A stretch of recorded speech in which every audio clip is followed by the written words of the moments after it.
3 finančné kroky, ktoré by som urobil v 18, aby vaša peňaženka nevyzerala takto.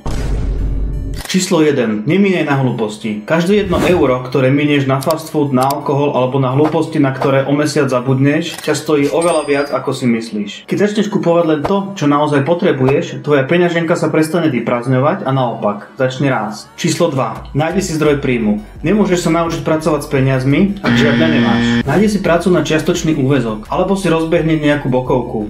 Nie takú. Každé euro, ktoré si zarobíš vlastnými rukami, sa míňa ťažšie. To je základ seba kontroly a rozumného rozpočtu. Ak ti tieto tipy dávajú zmysel, tak ma sleduj, aby si už o nič ďalšie neprišiel. Číslo 3. Začni investovať v čas. Nepotrebuješ mať dne 1000 eur. Na začiatok ti stačí aj 5 alebo 15 eur pravidelne, pretože čas plus pravidelnosť sa rovná kúzlo. Ak začneš v 25 rokoch s 20 eurami mesačne, do dôchodku budeš mať viac než 127 000 eur. Keby si začal už v 18, táto suma by bola viac než dvojnásobná. Rovnaké peniaze, len viac času. To je kúzlo zloženého úročenia. Na začiatku možno nebudeš vedieť, čo robíš, ale vydrž, buď dôsledný a uvidíš, ako tvoj kapitál rastie.